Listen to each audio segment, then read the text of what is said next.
ሰማዕትና በመጀመሪያ ልባው ዝኾነ ሰላምታይ ከም ኩሉ ግዜ ናባኹም የብሎ ብምቕጻል ናብዚ ባህርያዊ ቦታ ጽቡቕ ቦታ ኣዝዩ ጽቡቕ ባህ ዝብለካ ሒዘኩም መጽየ ዘለኹ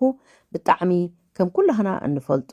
መንቀስቃስ ኣካላት ንእምሮና ኾነ ንኣካላትና ኣዝዩ ጠቃሚ ምዃኑ ኩላህና ዘይንስሕቶ ኢና ኩላህና እንገብሮ ኢና እምበኣርከስ ፍጥረታት እንዳመስግንካ ብፍጥረታት እንዳመስግንካ ነዚ ባህርያዊ ዝኾነ ቦታ እንዳረኣኻ ኣግራብ እንዳረኣኻ ኩሉ ነገር እቲ ዝተገብረ ጽቡቕ ነገር እንዳረኣኻ ክትንቀሳቀስ ኣዝዩ ጽቡቕ ምስ ስድራኻ ምስ መሓዙትካ ንበይንኻ እውን ግዜ ሂብካ ንበይንኻ እውን ብጣዕሚ ኣዝዩ ጽቡቕ እንተኾነ ግን እኹል ግዜ ኣለና ድዩ ከምኡ ክንገብር ንዝብል ሕቶ ኣነ በዛ ነብሰይ ኣነ እኹል ግዜ ይብለይ ሓደ ግዜ ይሓጽረኒ በማሕበራዊ መናባብሮታት ተኣሲርና ብዕለታዊ ዝኾነ መናባብሮና ተኣሲርና ነታ እንኮ ነፍስና ሓደ ግዜ ኩሉ ነገር ከነማሓድር ንዓኣ ንርስዓ እሞ እዚ ከዓ ጽቡቕ ኮይኑ ኣይረኽብኩውን ኣብ ህይወተይ ማለት እዩ ኩሉ ግዜ ናብዚ ዝምጻልኩ ኣነ ዝነብሮ ዘለኹ ወይ ከዓ ካብ ኣነ ዝሓለፍኩ ወይ ሓሳብ መዘራረቢ ኢለ ናብ ዛኻትኩም ናብ ስድራይ ከምጽኦ ዝደሊ እምበኣርከስ ነቲ ክጥቕመና ዝኽእል ብኻልእ ማሕበራዊ መናባብሮ ተጸሚድናን ተኣሲርናን ካብ ዘይኣርከብናሉ ሕጂ ግን ኣብዚ ግዜ እዚ ብፈላጣት ዝተሰርሐት ማሽን ኣላ ሎማዓንቲ ዛዕባ ኢለ ኣምፅያ ዘለኹን እዛ ማሽን እዚኣ እምበኣር እዛ ማሽን እዚኣ ተሰሪሓ ተወዲኣ ብሊቃውንቲ ኣብ ኣገልግሎት ትርከባላ ኣነ ድማ ይጥቀመላ ኣለኹ ተጠቂመላ ለውጢ ምስ ረኣኽዎ ኣብ ህይወተይ ብዝፈተንክዎ ድማ ሎማዓንቲ ናባኻትኩም መዘራረቢ ነጥቢ ኢለ ኣምፅዮ ኣለኹ ናይዛ ማሽን እዚኣ ናብኣ ክብለኩም ጥቕምታታ ክንርኢና ከመይ ጌርና ንጥቀመላ ክንርኢና ኣብ ከመይ ዝበለ እዋን ንጥቀመላ እውን ክንርኢ እምበኣርከስ ናብዛ ማሽን ከብለኩም በመጀመርያ ዑደት ደም ኣብ ኣካላትና ብግቡእ ስርሑ ክፍጽም ትገብር ቁጥሪ 2 ምጭባጥ ጭዋዳታት ምርጋእ ደም ተወግድ ቁጥሪ 3 ልዑል ዓቐን ሰብሒ ካብ ኣካላትና ተጥፍእ ቁጥሪ 4 ንቃንዛ ኣካላትን ናይ ኣእምሮ ጸቕጥን ተወግድ ቁጥሪ 5 ደረጃ ኦርጋንስ ተመሓይሽ ቁጥሪ 6 ቃንዛ ናይ ኣካላትን መጋጣጥሞ ኣካላትናን መለጋግቦ ኣካላትናን ተወግድ ቁጥሪ 7 ሚዛን ሽኮር ኣብ ደምና ትቕንስ ተመዓራር እምበኣርከስ ናይዛ ማሽን እዚኣ ጥቕምታታ ርኢና ኣለና ሕጂ ድማ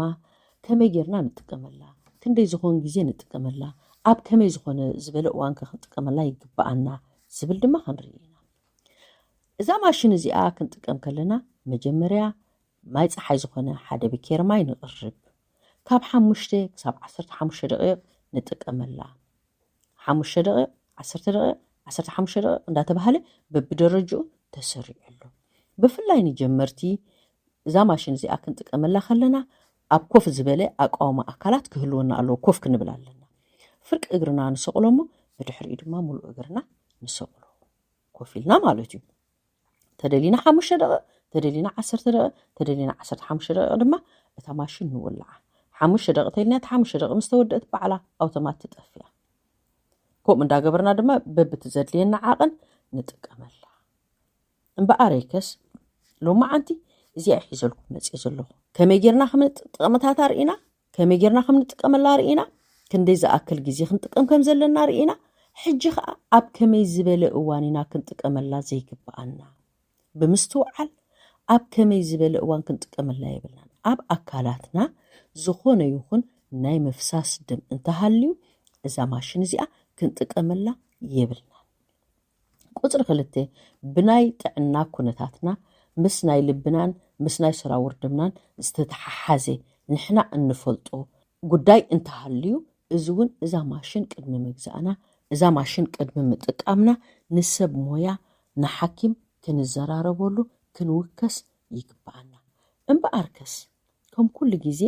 እንደ ኣመስገንኩኹም የቐኒየለይ ሎማዓንቲ እዛ ሓሳብ እዚኣ ሒዘልኩም መፅእ ንዓይ ጠቃሚት ኮይና ስለ ዝረኸብኩዋ ንዓኻትኩም ትጠቕመኩም እያ ካብ ዝብል ሓንቲ ነገር ክንርስዓ ዘይብልና ከዓ ንሕና ጥዑያት ምስ እንኸውን ህይወትና ኩሉ ይጥዒ ንሕና ምስ ንጥዒ ንሕና ምስ ንነብር እቲ ንሓስቦ اتندليو كل نجر يخون ناتنا متعي ناي سدرا بيتنا متعي ناي فتوتنا متعي ناي هاجر متعي كم زخونة كردانا يقبؤو بأنصارو دما انت أطعنا زي بلنا خوينو أب كالق نجرات كنقوي أب كالق نجرات كنم عراري نتا انكو نفسنا نرسع انت أخوينا جن زيرنا واقا يبولو نمنتاي انت زيت عنا تصورينا نخون دلنا ننفسنا حقوسات عين خون نسدرا بيتنا ون تصور نخون كاو حالفنا ون ولا نهاجر تصور نخون انبا أركس انت هاي كبلوكم سلسدلو خي كم زبل زلوخو اتكت قمنا زخيل نؤمراونا أكالاون مجمريا ننفسنا نكاناخنا مجمريا نفسنا نمبر بدحريو نخلو كوينا كنترف إينا اندابلكو إذا نايلو مع أنت فيديو أبزي أخعاتي بخالق فيديو بخالق مزراربي كسابن الرخب سسنايو تشاو